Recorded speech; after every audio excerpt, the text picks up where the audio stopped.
Hello, everybody, and welcome back to the Procrastination's Pit Stop.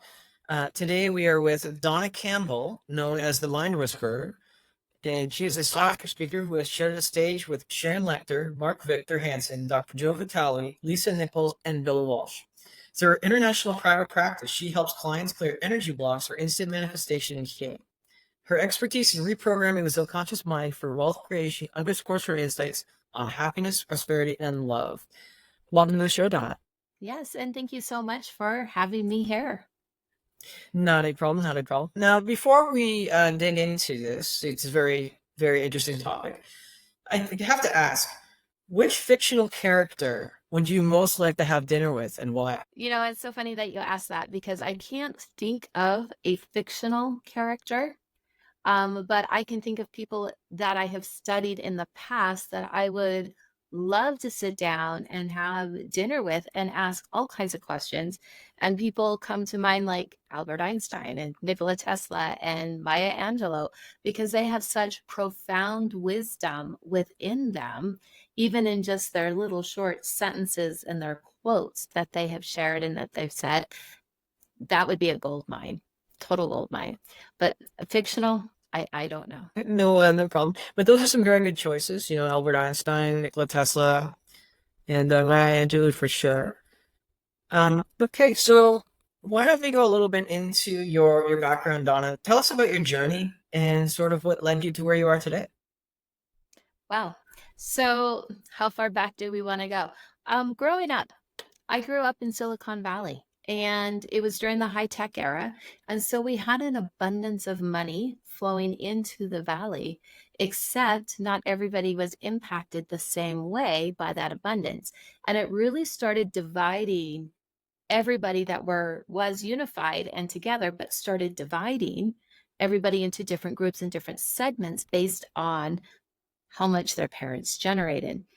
And I remember thinking that I really wanted to make a difference in the world. And I saw people have opportunities that I didn't necessarily had. And so really became a financial advisor and a managing principal of an investment firm because why not help middle class America get ahead in life, do things that I didn't have opportunities, send their children to college, those sort of things. But what was really interesting about that career path was I was there for about 10 years, and about year 7, year 8, all at once, I got incredibly sick. And I spent 2 years within the medical community, and they couldn't figure out what was wrong with me. And I went to a naturopathic doctor who did some sort of oriental medicine, gave me some enzymes, and said, you can't digest food.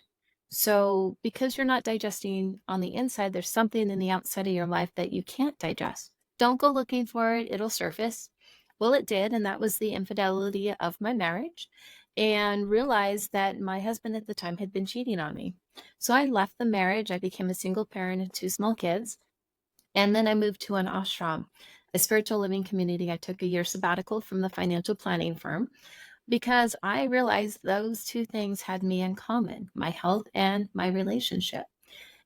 It's a year later, I'm dating somebody else. They decided to attempt to take my life through strangulation, cut off my airway. And before I took my last breath, they pulled me up off the sofa and expected me to retaliate. I didn't. It's not within me.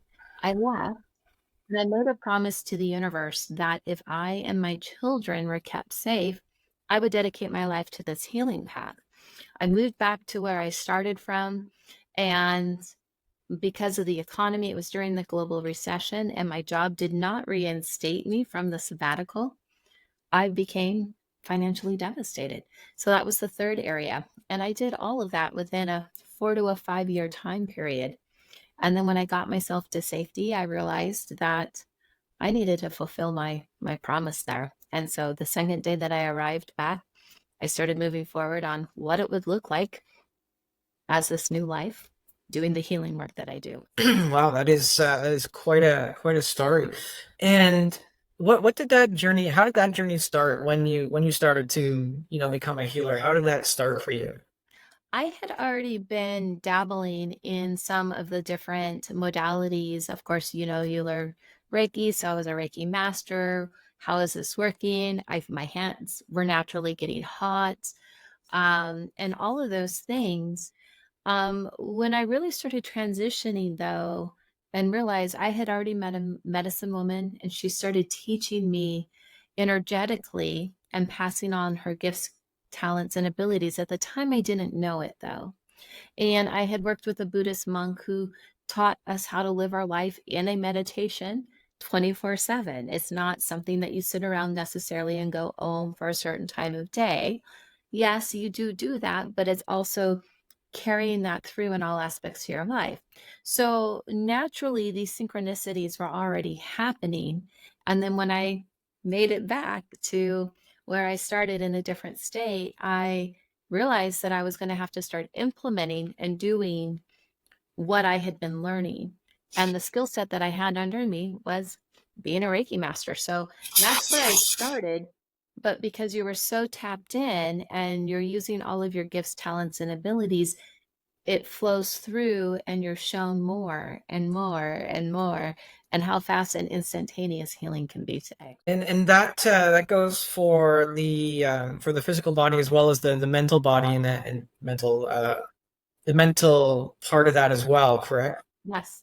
Yes, physically, mentally, emotionally, spiritually, financially, all aspects, because it's how our energy body is designed. So when you make a shift and change in one area, all the rest of the areas automatically shift and change too, because the universe is all encompassing. It's all or nothing. We're the only ones that separate or compartmentalize. And when you first start to work with somebody, what does that process look like? Very simple, very, very easy. I ask you one question. What do you want to change? Or what do you want to have better in your life? And you're going to tell me most of the time people will say something like, well, if I could have anything in the world that I want to have, let's have more money. Perfect. Why? And then usually what happens is that they describe a lifestyle that they want to live. More vacation time, less work time, more this, less that. How it might impact them. Maybe it's a certain kind of house they want to have, but they describe a lifestyle that involves relationships. And then after about 15 minutes, they'll go, oh, is that why I have this stomach problem? And you're like, yes. So that's the general path that most people take once we uncover what it is that you want, but they all interconnect, and one thing will shift and change the other. So real quick, for example, money is incredibly emotional. So in the financial planning world, we would say things like, here's your net worth, your portfolio value is, your assets appreciated. But in this work, people on a deeper soul level want to know that they're worthy, valued, and appreciated. And there's a direct correlation. So when we shift and change on the soul, energy, spirit level, you'll have an increase in your money supply, because the words are the same. It's the vibrational frequency underneath them that changes. Gotcha. So we're using the physical sort of, well, digital physical now, manifestation of money to sort of tie into that deeper sense of self-worth. Absolutely. Absolutely. Because there was a common factor, a lot of times, in the financial planning world, you'll say, well, do you have enough money to fund your goal? I mean, that was one of the questions, and that's why we would go through the financial planning process. And if you didn't feel like you were enough on the inside, guess what? You didn't have enough money on the outside, because you yourself is an energy being, but money is an energy outside of you. And without you, money isn't going to do anything. So it feeds off the vibrational frequencies that you are in. So it's a direct correlation that way. And a lot of times we think money is going to bring us happiness, but it's not necessarily money's going to bring happiness. It's what money can do, but happiness is internal, not temporary. Right. So, and yeah, and everybody sort of talks about, unconditional love, right? Nobody really says unconditional happiness. I mean, do you think that we just get in our own way all the time and then, we put too many conditions on? We do every day. I will be happy when. I'll be happy if. I'll be happy when I get to this, country for vacation. And it doesn't end. And happiness is truly on the inside. I know a lot of people talk about in the past having like a gratitude journal. So I often shared have a happiness journal and write down at the end of the day all your happy moments and see what truly brought you happiness. And if you do the exercise, I'm willing to bet it didn't have anything to do with money. That sounds like a really good exercise as well. So does that work the same way then as the gratitude journaling? You do it every day at the same time? Or? It doesn't have to be the same time, but just write down where your happy moments were. I did that exercise. And for me, it was when I got a letter in the mail from my son who was in the military, and my only correspondence with him was through writing because it was boot camp. You don't get phone calls. You don't get to, they don't have a phone. They don't have any of those things there while you're going through that part of the process. So that really brought me joy because it was always about connection to other people. It wasn't that you could buy XYZ for that day. It was always about connection to other people for me. So that's what brought me internal happiness. And now that I know that, when I go on throughout my day, I look for those connections because that's really what brings me joy, and probably most people as well. But until you go through the exercise and write it down and start looking at it as like an observer, you're going to recognize that happiness is on the inside. So you work with a lot of people in attempting to find, I guess, kind of what makes them happy and on purpose. So do you find that a lot of people just don't know where to start though? It's very true. They don't. And they don't know what brings them happiness. And that's why I talk about doing and writing in a happiness journal. And it doesn't matter how much money you do have and money that you don't have, because I have multimillionaire clients who are asking the same question. They could go out and buy anything in the world that they want, but the money didn't necessarily bring them the happiness. And then I have clients that have, very little money, but yet have lots of happiness. But then I have clients with very little money with no happiness, and it's all mixed up in there. So it's the same questions all around. There's three main areas people want shift and change in. It is in their health, in their wealth, and in relationships. And when I really sat down with that, and it doesn't matter what country or culture you're in, what are the qualities people are looking for? Every single time, it always came down to happiness, prosperity, and love. And prosperity did not necessarily translate into money. It was having abundance in all areas of their life.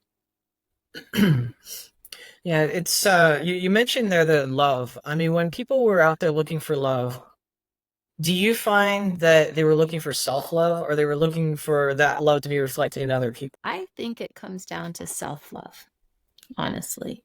But we look for love outside of ourselves as that reflection, because you can't technically feel the love of another person. You can feel the love you have inside of you when you're with that other person, but it's your own love. So it always comes back down to self every single time. And just speaking on that aspect of love, do you think there's a difference between the feeling of love, the actual emotion, and what kind of goes on chemically with us when that happens? I think there's a lot of different levels and layers of love, because you can have love of a family, but that's going to feel different than love of a friendship. And that's going to feel different than love of a romance. And then that's going to feel different than a spiritual love. And so I think there's many different layers and levels within love.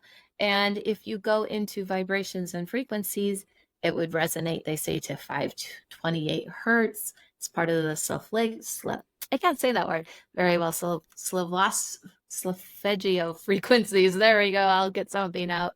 You're better And than me.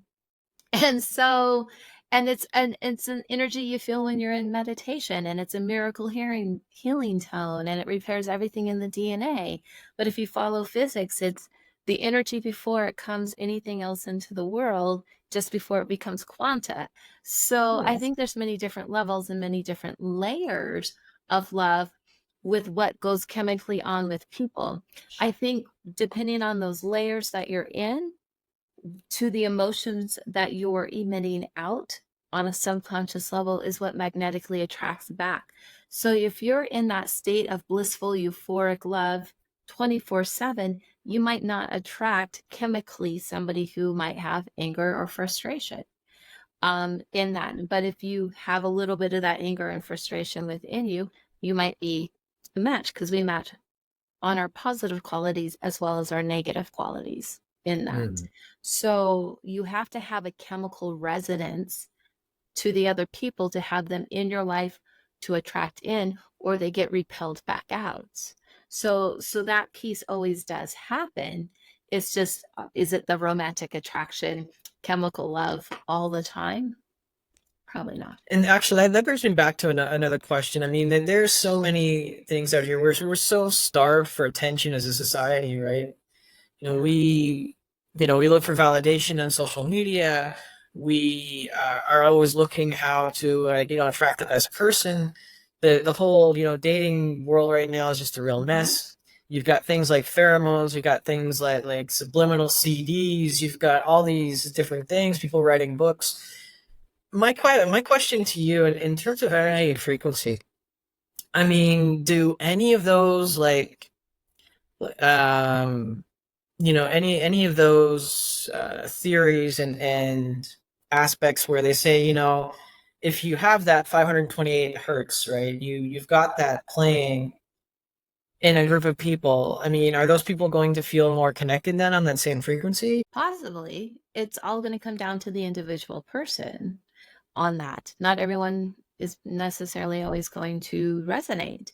That's why I like some music. Some of us love certain types of music, and yet the next person loves a completely different type of genre of music. So we're all individuals in that with it. So the dating world's a mess. You're going to align with the people that you're going to attract that are going to be matching you in your positive and your negative qualities that you have, and the same for them. And that's how it attracts. It's a law of magnetism. And so if there's a lot coming together, they'll come together and attract and be there. But if not, one will rise up and one will rise down, and it will repel. It's just how natural laws and universal laws work. I think what's happening in the dating world and how that unfolds is how we're going about it. Because in the past, you would organically meet people. Now we have apps that we get on the phone, and then we meet people digitally. But then we don't know if the digital profile is true or not. And then if we meet the person or not, or are they going to scam us, or are they going to, and so it took out that personal connection to it, where you would feel those chemicals and some of the other different things that you were talking about. And it's been removed in that way. And I'm not saying dating apps don't work. I know many people who have met through dating apps, but then they meet in person and they have a connection, and now they're, I know several who have gotten married.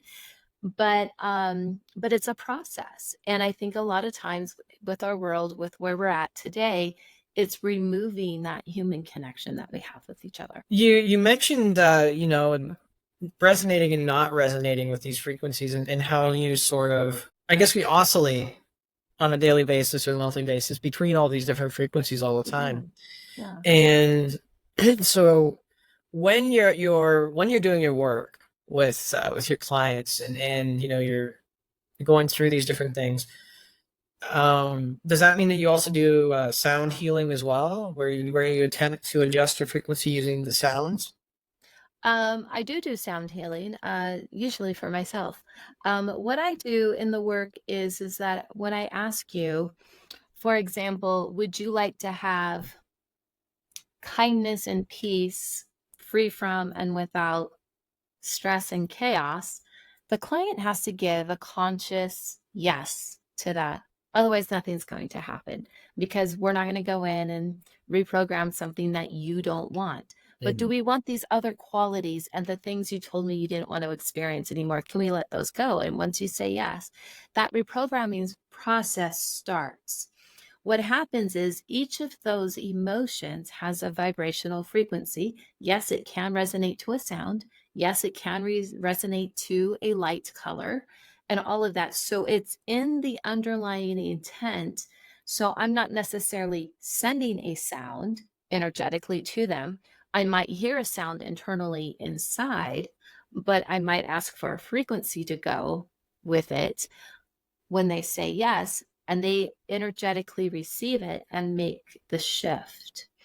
Am I sitting there playing, this is what 528 hertz sounds like, and we're going to sit here and listen to it? No, you can just ask for it and have it sent energetically. And so when you're actually when you're setting this up and you're looking at that, I mean, sometimes we have resistance. Mhm. So how do you deal with resistance at the subconscious level? Because I mean, it's subconscious. We don't even know. I mean, I went through this myself, but for our listeners out there, you know, how do you really start to tackle that when your conscious says, "Hey, no," Yeah, but your subconscious is just, you know, doing whatever it's doing. right. If I feel the resistance or it's there, I say it. I know that if I ask you if you want XYZ and you say yes, and you don't really want it, you're just trying to be polite and say yes, guess what?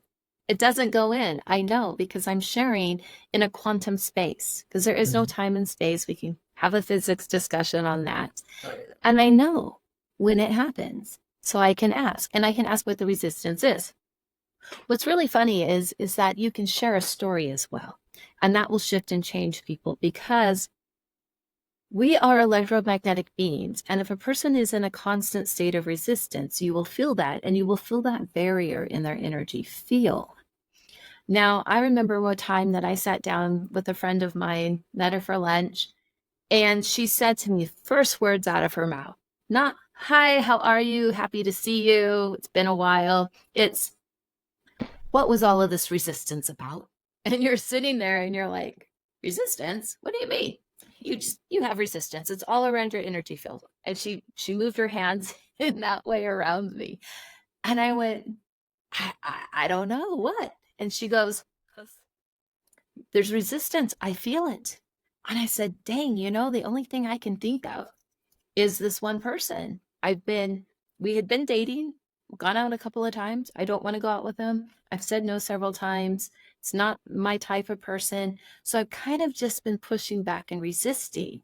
And she goes, "Knock it off because you know you're resisting everything else in your life because the universe is just sending back that signal of resistance." So you can feel it.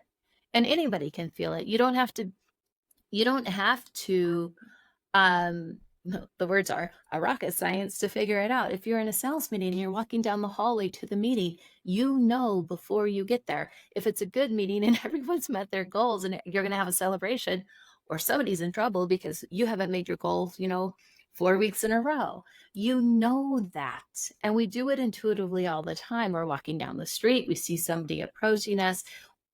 We know if we want to say hello, if we don't want to say hello, or if we want to cross the street and avoid them altogether. You're already doing this intuitively on a subconscious level without conscious recognition because of how that works. And if you want to change, how do you go about changing something like that? What's the process for changing something like that? Let's say you want to be a person who's more open, Yeah. because you're a very closed person. How would you even go about starting to do something like that? So if you wanted to be a little bit more of an open person to make those changes, we would uncover what would it feel like if you were truly open? And what does it feel like right now being closed? And then you will start identifying it with feelings and emotions.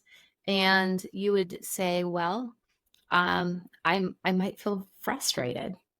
Okay. Sometimes people will say, "I'm stuck." No, the emotion is stuck. That sort of thing. So we want to get to the heart of the emotion or feeling. So say it's frustration. Well, I just have a lot of frustration around that. So what we want to do is discover what that's doing and identify the emotion.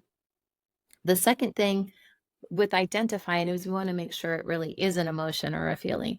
Then we're going to release it and transform it. It's a 4-step process I called her: discover, identify, release, and transform.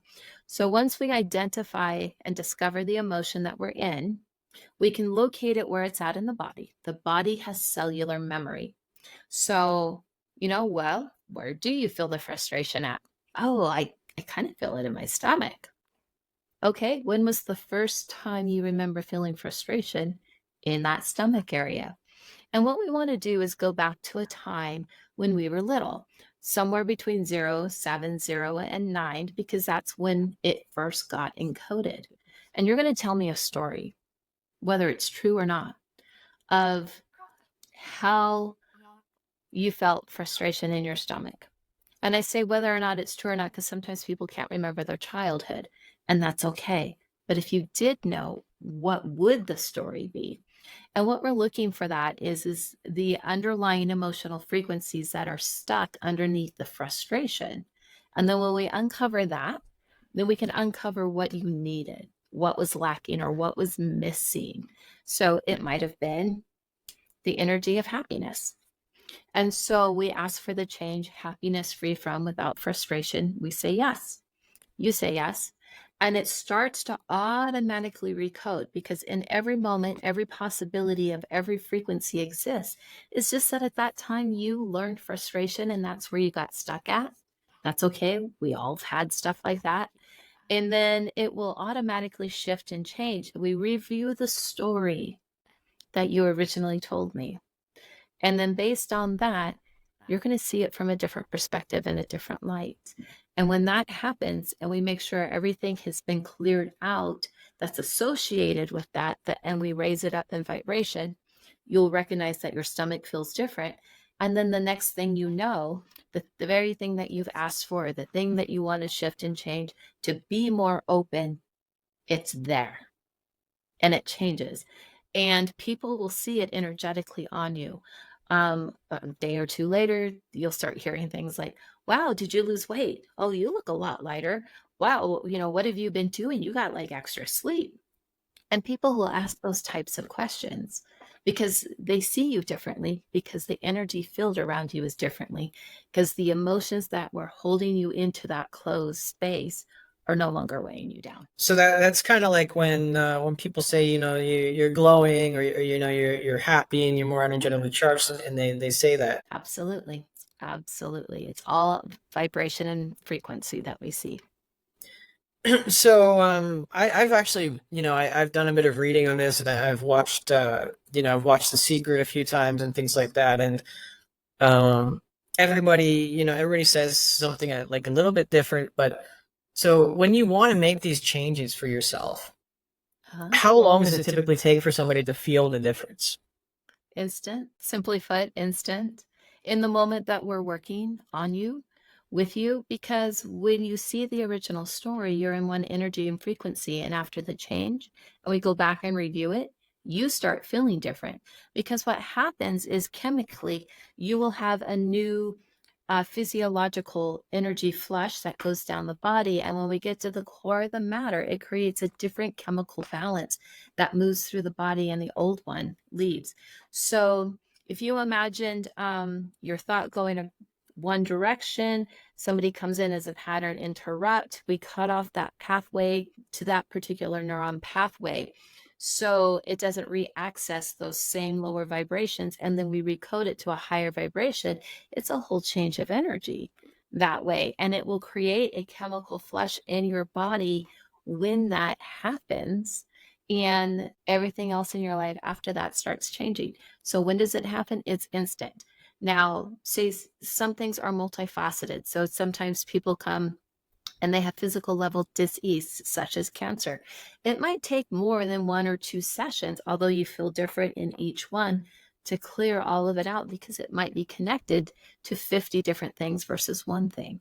So that's going to take multiple types of sessions to do. So, and I know there's no real, silver bullet, so to speak, for everything. Yeah. And I know that sometimes we can slip pretty easily into different things. But is once you start to practice, and I guess it's just as simple as focusing on that joy and that happiness, and to bring you out of it, right? And or not. Yes, except that's a conscious level of doing it. If I stay focused on my own happiness, that's that 10% of the reality, which if you're Albert Einstein, that's his percentage of consciousness that he used. So for most of us, it's not that high. So that's the conscious side of doing it. When we reprogram on the subconscious, that 90 to 95%, it will be permanent that way. And then it's a natural process. So you don't have to always say, well, if I stay happy and joyful and abundant, because that's what creates a disconnect. Our thought will say, I'm rich and abundant, but we'll feel a less than, lack, who am I, imposter syndrome on the Mm. inside.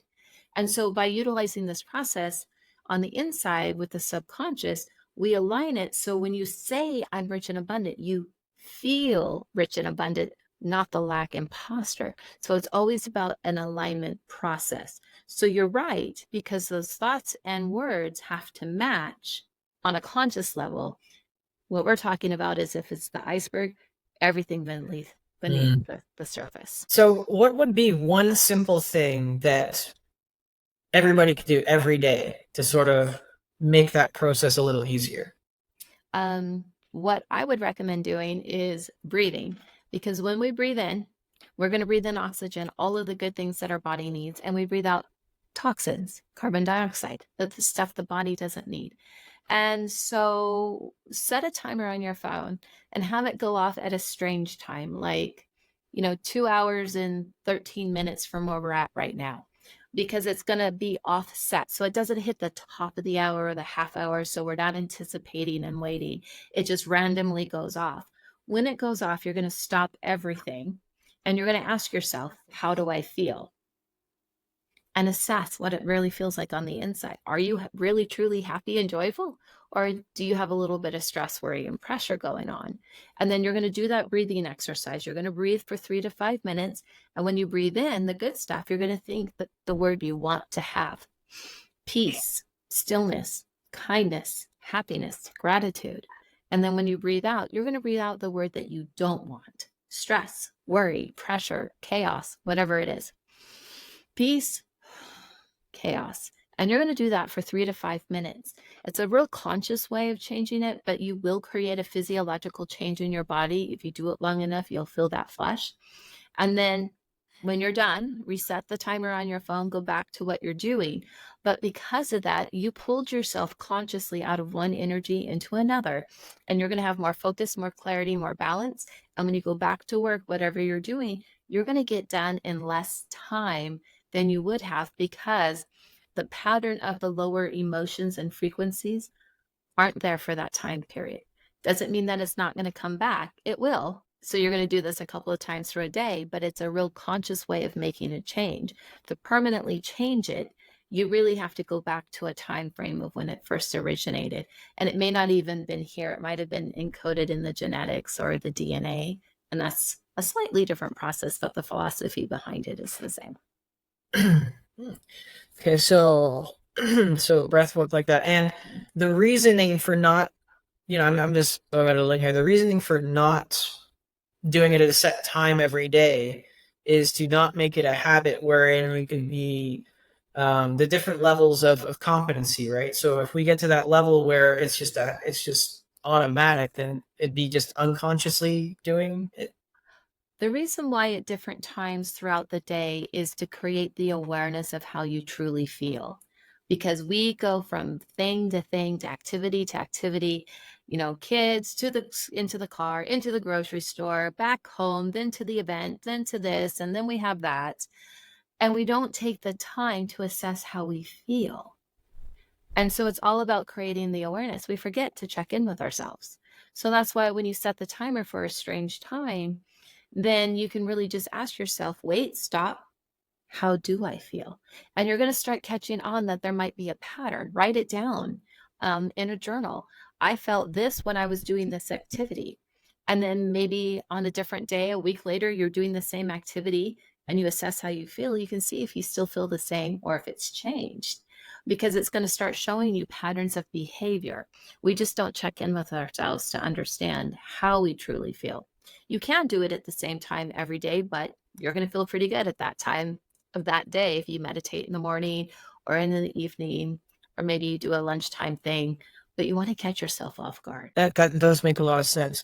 Just going into that about catching yourself off guard. There's a lot of discussion about guarding yourself energetically, right? Especially when you talk about people in professions such as yourself or coaches or therapists. Um, in those professions, you have to be open. So how do you go about, protecting yourself, but still being open in that way? Yeah, it's really interesting. We think we have to do all of these things to protect ourselves from evil wrongdoers or somebody being in our space to read the energy.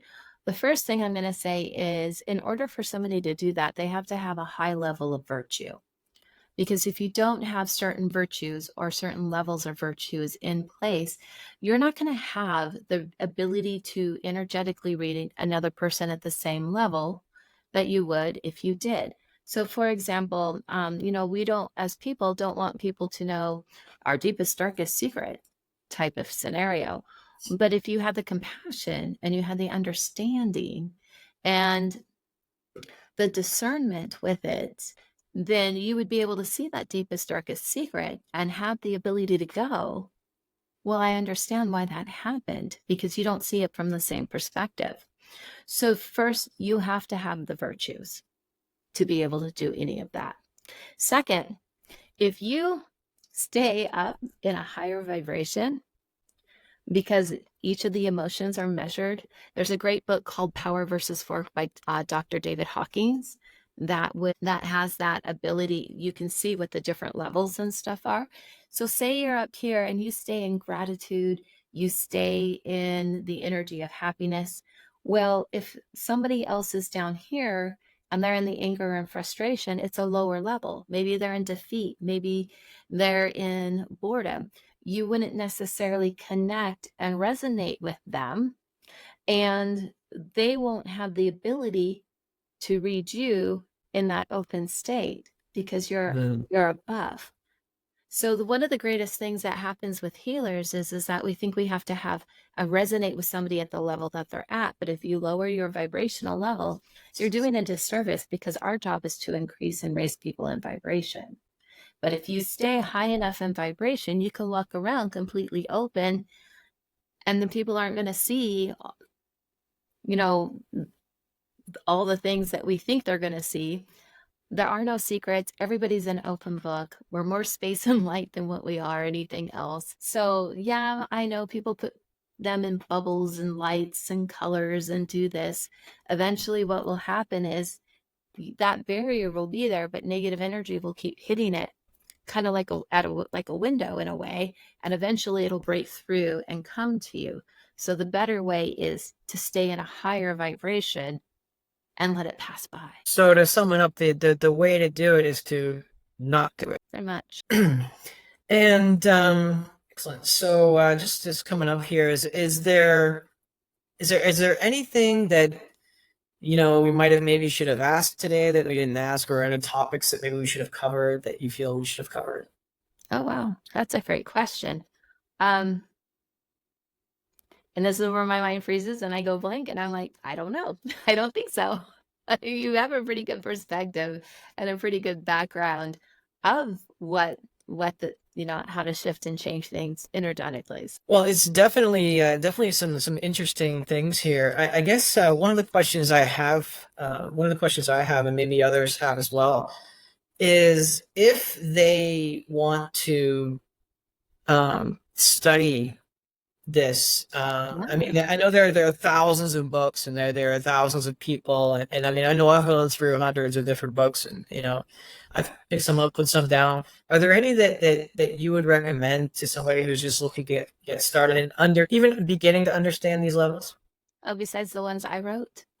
Oh What I yeah. would honestly say is if you really want to learn, find someone that you resonate with and align with as a mentor. I've had many mentors in my life, including people that I call the medicine woman, Buddhist monks. I've had other teachers before me share their gifts, talents, and abilities, their wisdom, their knowledge, because you are going to gain so much more from that than just merely reading about it in a book.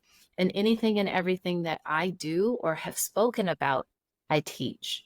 So we learn on so many different levels. And if it wasn't for some of the mentors and the people that and the teachers I had before me, I don't know that I'd be able to be at the level that I'm at today, because it's all an experience. And if you just read about it, you're not creating the experience to do it. And we're experiential beings. So the more that you learn, the more that you're open, you can get ideas from the books. But if there's somebody there that knows the way, the pathway, and they show you, it's a different ballgame. And part of it is there's an underlying energetic subconscious communication that's always happening. So I might be speaking certain words and saying and demonstrating in a class, but there's an undercurrent of what's really happening energetically, which is also part of the change and transformation. Excellent. And just lastly, how can our listeners get in touch with you? How can, if somebody wants to reach out, what's the best way to get you? You know, your social media handles, or what's the best way to reach? Perfect. The easiest way is just to go to this one page. It's called bettercalldawna.com. And it's Dawna is spelled Dawna. So bettercalldawna.com. Once you're there, you'll see a couple of videos. You can book directly on my calendar for 15-20 minutes. Free time. Reach out. We can share. Ask any question that you have. I can show you what any blocks you have. There's testimonials there. All the social media is connected on that page. That's the easiest way. Well, thank you so much for being on the show, Dawna, and to all our listeners. Thank you for tuning in. And as always, you know, tune in again for inspiration and motivation, and, you know, just keep on going on. If you can't find that motivation or inspiration within yourself, then be that motivation or inspiration for somebody else. Thanks for listening, and I will see you again next time.